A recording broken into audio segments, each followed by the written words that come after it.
Bob, hvilken slags materiale opsamlet fra et gerningssted kan indeholde DNA, og hvor kan man finde dem på et gerningssted? Altså, man kan jo egentlig tage alting, der ligger på personen, og egentlig også alt det, som personen har været i kontakt med. Det kunne fx være deres hår, deres hud, eller deres kropslige væsker, som deres spyt og deres blod. Man kan også kigge på offerets ejendele, altså måske deres taske, eller deres handsker, eller endda deres jakke. Så Jakob, hvorfor skal man udføre PCR på DNA-beviser fra et gerningssted? Det kan man udføre, fordi at det DNA, der man finder på gerningsstedet, typisk ikke er i særlig store mængder. Så hvis man vil undersøge det DNA, så kan man lave PCR på det, for ligesom at få nok til, at man kan undersøge det DNA, man har fundet. Okay, Bertolt.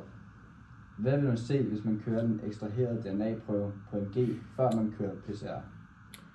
Hvis man gjorde det, så vil man se f.eks. manglende bånd på DNA'en, fordi hvis man kører sådan noget gel-elektroporese uden at lave PCR, vil man ikke have en stor nok mængde DNA, som vil kunne resultere i fejlagtige data, der simpelthen ikke kunne være nok. Så det vil være svært at aflæse og få ordentlige resultater. Bertolt, hvad er en genotype? En genotype, det er det sæt gener, som du nedarver af dine forældre. Det består af 2 alleller, som tilsammen skaber genotypen, som så bestemmer, hvordan det er, at du skal være. Et bestemt træk, som så kaldes for en fænotype. Bob, hvad er forskellen på et allel og et locus? En allel er en variation af et andet gen, men som koder for et andet protein end det originale gen. Det kunne være øjenfarven, såvel som blodtyper eller hårfarve. Så har man for eksempel et allel, der koder for et protein, der giver blå øjne i et individ, og et andet allel, der også ændrer øjenfarven, men en anden farve, såsom brun. Et locus er et specifikt sted på et kromosom, som set her, eller et DNA-molekyle, hvor et specifikt gen sidder, altså en DNA-sekvens. Når der er 2 alleller, vil de sidde i samme locus, altså samme sted på kromosomet. Så hvorfor er det, at retsmedicinske laboratorier de analyserer ikke kun DNA i stedet for at bruge gener? Man analyserer ikke på gener på grund af bioetik. På gener kan man begynde at analysere på sygdomme. Man kan se sygdomme, som personer kan udvikle, og det er derfor ulovligt på grund af, at det krænker privatlivet. Og det kan også nemt misbruges, hvis en person nu for eksempel er meget mere sandsynlig for at få en dødsfarlig sygdom, så kan et forsikringsselskab gå ind og sige, at de vil nægte at sælge dem en livsforsikring. Og det kan derfor misbruges, og det er derfor, at man ikke analyserer på gener i stedet for ikke-kodende DNA. Hvad giver PCR mulighed for at gøre med DNA? Det PCR giver mulighed for, det er at replikere DNA'et, altså bestemte sekvenser af dem i større mængder, hvilket gør det meget lettere at undersøge DNA og vide, hvad de fortæller en, som også ses her. Og replikationen den er eksponentiel, så der kommer mere og mere af den jo mere. Hvilke komponenter er det, man skal bruge for at udføre PCR?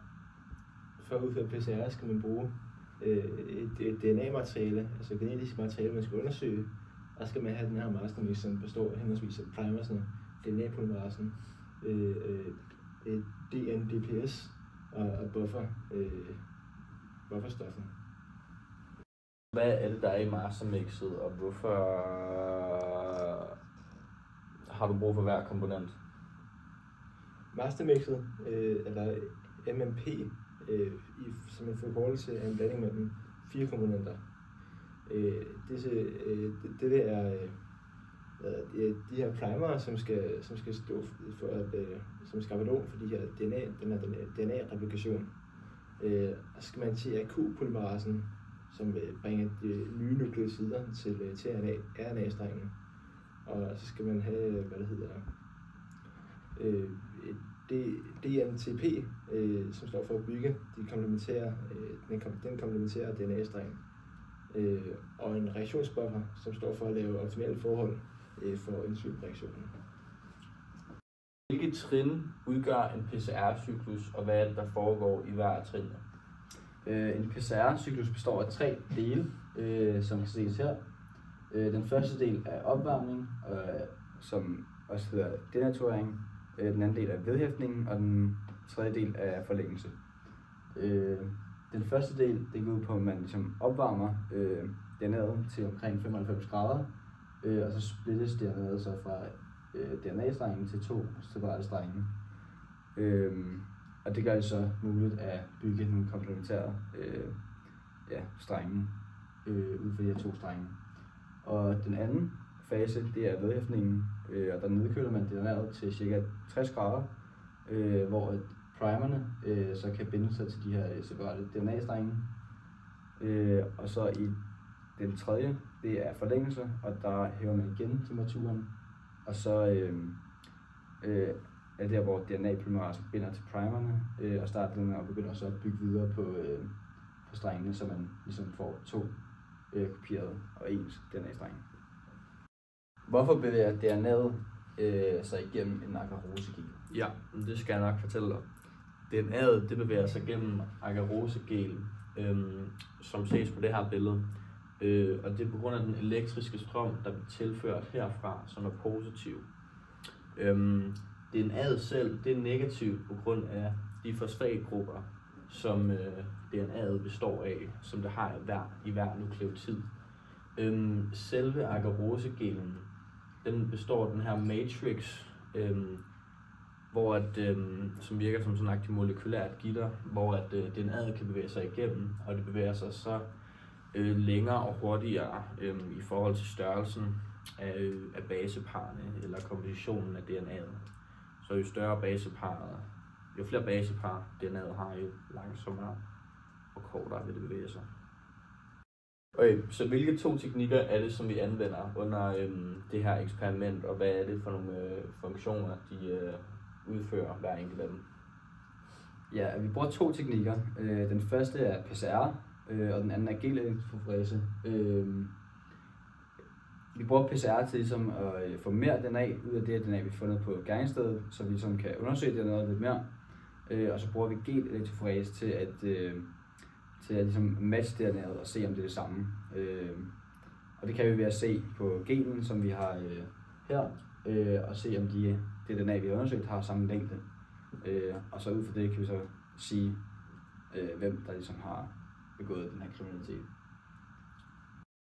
Hvad er en allelstige, og hvad er dens funktion i DNA-profilering? Allelstige bruges til at sammenligne de forskellige DNA-stykker. Allelstige bruges til at sammenligne de forskellige DNA-stykker med allelstigen, som ses her til venstre, hvor man selvfølgelig kender størrelserne altså på de her DNA-molekyler. Hvis en af de her DNA-stykker, som er sat ned i de andre brønde, er noget lige så langt som dem i allelstigen, så kan man så altså udgøre størrelsen af det her DNA-molekyler, altså ud fra hvor langt den er stigende ned. Hvad kræves det for at visualisere DNA efter elektroforesen?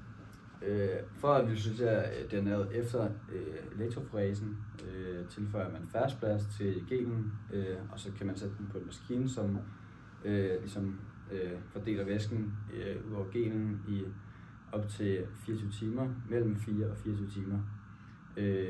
Man kan også bruge ethidiumbromid, men fordi det er farligt, så bruger vi det ikke her. Og så bruger vi færdsplads i stedet for, fordi det er lige så godt alternativ, men ikke lige så farligt. Genererede alle dine prøver PCR-produkter? Hvis ja, hvis ikke, så giv en begrundelse eller en mulig forklaring på, hvorfor ikke. Ja, men alle vores prøver, de genererede faktisk PCR-produkter, fordi at vi udførte forsøget rigtig godt med hjælp fra vores lærer Sabine. Skud. Og vi lavede forsøget, som det blev anvist, og derfor så fik vi en rigtig en pen, som kunne aflæses og afbildes. Okay, så har gerningsstedet en DNA-prøve eller en genotype, som matcher nogle af de mistænktes? Hvis ja, Så hvilken en af dem er det, der passer, og kan I også lige forklare det for mig? Selvfølgelig kan vi det. Her til venstre for Brøndene, der kan man se Allelstien. Og man faktisk bruge det til. Okay. Så vi har Allelstien her, og så har vi, så kan vi se her nogle rækkefølge, så vi har en ladder, og så har, som er den her, og så har vi suspekt D, C, B, A, og så C igen, CS, så det her det er crime, det er offeret. Og så ud fra det kan vi se, at der er et, som matcher perfekt op, og det er C herovre. Nej, det er det ikke. Kan du ikke se det? Det er C. Det er C. Det er C passer perfekt til. Den har en samme genotype som vores DNA, der var på crimes-scenen. Så derfor kan vi sige, at det er C, der har begået mordet. Det er noget, vi